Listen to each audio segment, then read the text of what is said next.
अच्छा भाई, अभी तक हमने बात की कि अनसर्टेनिटी होती है, एरर्स होते हैं, ये सारी चीजें होती हैं और हर कैलकुलेशन में शामिल होती हैं, जिसका मतलब यह है कि ऑब्जर्वेशंस लेके, मेजरमेंट्स लेके, और फिर जब हम उन मेजरमेंट्स को कैलकुलेशन में इस्तेमाल कर रहे होंगे तो उन कैलकुलेशंस में हमें एरर्स भी शामिल करने होंगे, राइट?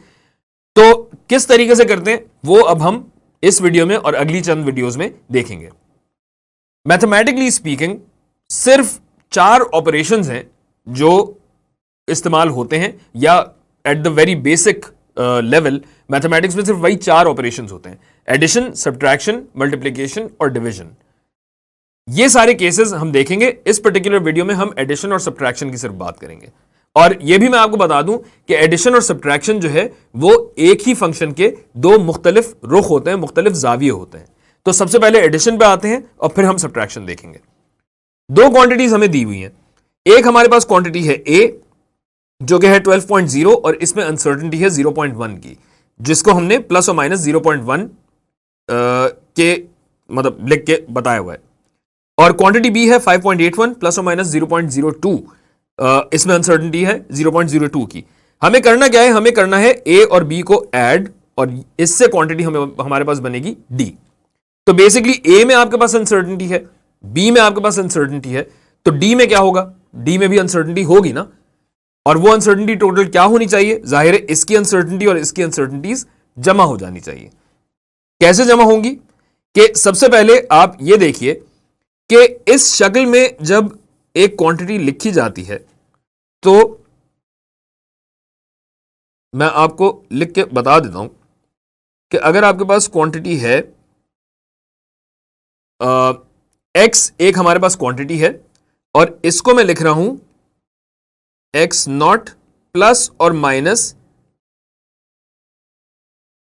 Delta x. तो ये जो डेल्टा एक्स वाला बिट है, डेल्टा एक्स वाला जो हाफ है, ये मेरी अनसर्टेनिटी है।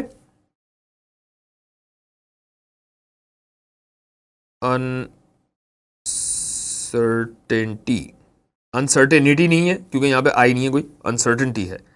और ये वाला बिट क्या कहलाता है? ये कहलाती है मेरी प्रिंसिपल वैल्यू।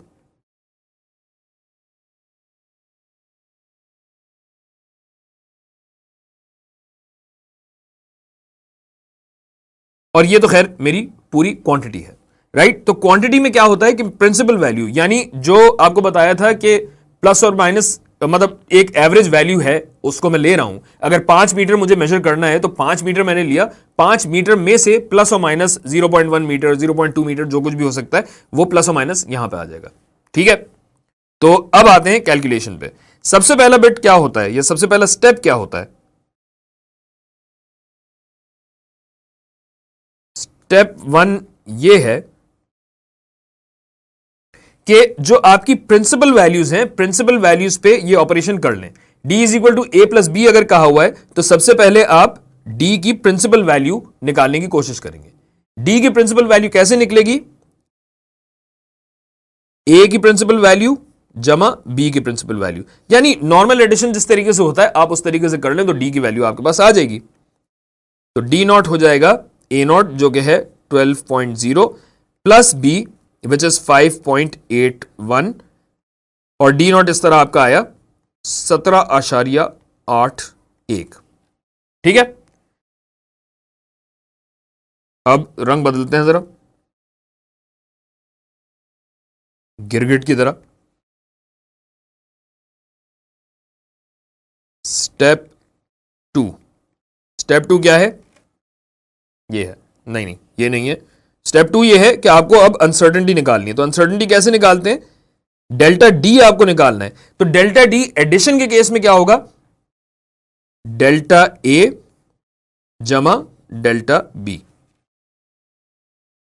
सिर्फ और सिर्फ इतना सा प्रिंसिपल है कि अगर मैं इस वाली क्वांटिटी के बारे में थोड़ा सा अनश्योर हूं और इस वाली क्वांटिटी के बारे में थोड़ा सा अनश्योर हूं या थोड़ा सा डाउट है अगर मुझे, तो ये जो तीसरी क्वांटिटी है जो इन दोनों को जमा करके आ रही है उसकी अनसर्टेनिटी क्या होगी? ज्यादा होगी ना। मतलब अनसर्टेनिटी मेरी कम तो नहीं हो सकती कि मैं इसके बारे में अनश्योर हूं, इसके बारे में अनश्योर हूं, दोनों को मिला रहा हूं तो इन दोनों की अनसर्टेनिटी, जो अनश्योर होने वाला जो बिट है मेरा, वो जमा हो जाएगा, ज्यादा होगी।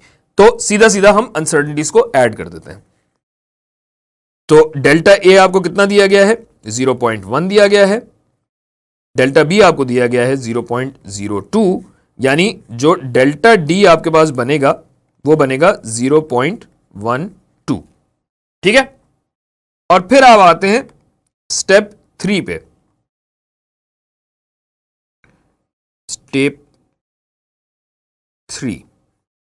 3 क्या है कि अब आप अपना फाइनल आंसर लिखिए। फाइनल आंसर को किस शक्ल में लिखना है? इस शक्ल में लिखना है जो आपको बताई गई है और ऊपर भी दी गई है। तो ये क्या होगी? d is going to be equal to d not plus और माइनस डेल्टा डी। डी की प्रिंसिपल वैल्यू जो कि है 17.81 प्लस और माइनस डी में जो अनसर्टेनिटी हमें 0.12। ये हमारा फाइनल आंसर है। ठीक है, ये हो गया आपका पहला केस एडिशन का। अब मैं वैल्यूज चेंज नहीं करूंगा, तो इन्हीं वैल्यूज को हम आगे लेके चलते हैं, लेकिन अब हम एक और क्वांटिटी निकालेंगे जो कि हमारा केस 2 बनेगी। Case number 2, subtraction. ठीक है, तो अगर मैं इसी क्वांटिटी को डी नहीं कहता, चले मैं ई कह देता हूं। E is equal to A minus B. तो वही बात है, हमने ऊपर क्या किया था, ये देखिए। स्टेप 1 किया था कि हमने प्रिंसिपल वैल्यूज में बेसिकली जो कैलकुलेशन हो रही है वही कैलकुलेशन करनी है। तो यहां पे d is equal to A plus B था, वहां पे e is equal to A minus B है। तो ये A naught plus B naught नहीं होगा, वहां पे A naught minus B naught होगा। तो इसी रंग में करते हैं जरा, A naught minus B naught. Step 1 step लेते हैं। E naught is equal to A naught minus B naught. A naught कितना था? ए नॉट था 12.0, तो ये हो गया 12.0, पॉइंट बड़ा कर देते हैं, माइनस बी नॉट कितना था? 5.81, यानी ई नॉट आपका क्या बनेगा? भाई खुद भी कुछ करें, हम ही करते हैं सब। बिल्कुल सही, 6.19। ठीक है जी। उसके बाद फिर हमने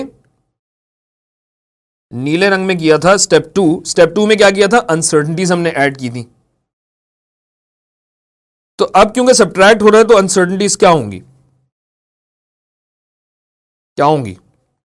सब्ट्रैक्ट होंगी। कैसे यार, सब्ट्रैक्ट कैसे हो सकती हैं?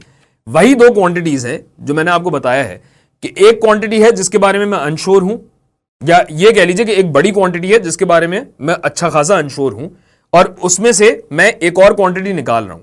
तो क्या वो क्वांटिटी निकालने से मेरी अनसर्टेनिटी कम हो गई? नहीं ना। पहले जो एक चीज में अनसर्टेनिटी थी वो अब दो चीजों में अनसर्टेनिटी है, जिसका मतलब यह है कि अनसर्टेनिटी अभी भी जमा होगी।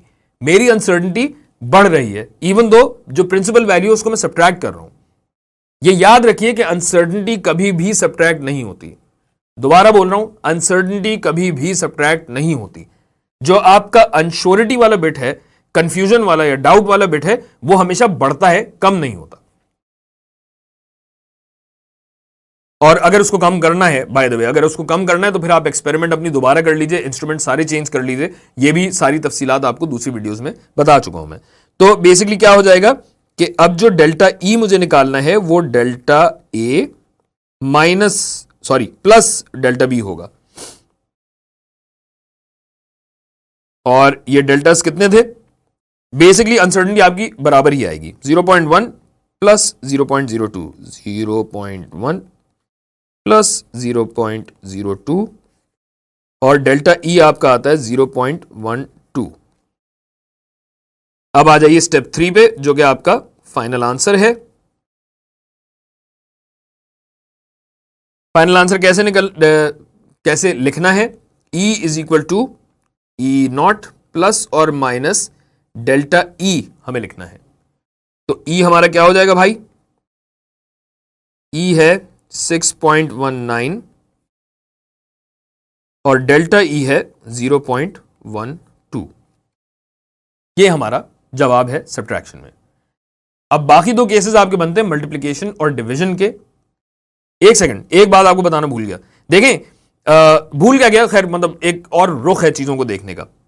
जब आप एडिशन की बात करते हैं तो ए और बी जमा कर रहे हैं, सब्ट्रैक्शन जो है वो बस एडिशन का ऑपोजिट होता है, सॉरी ऑपोजिट नहीं होता। बेसिकली क्या होता है, it is the addition of a negative number. यानी इसको मैं ऐसे भी लिख सकता हूं, ए प्लस माइनस बी, और आप ये जानते हैं कि सेम चीज होगी क्योंकि प्लस और माइनस माइनस होता है, plus multiplied by minus is minus, so ये ए माइनस बी ही होगा। तो इसी वजह से एडिशन और सब्ट्रैक्शन जो है उसमें अनसर्टेनिटी एक ही तरीके से निकाली जाती है और अनसर्टेनिटी हमेशा ऐड होती है। And this is about it. इसके बाद फिर हम आगे चल के मल्टीप्लिकेशन और डिवीजन में क्या करते हैं वो चीजें हम देखते हैं। तब तक के लिए खुदा हाफिज।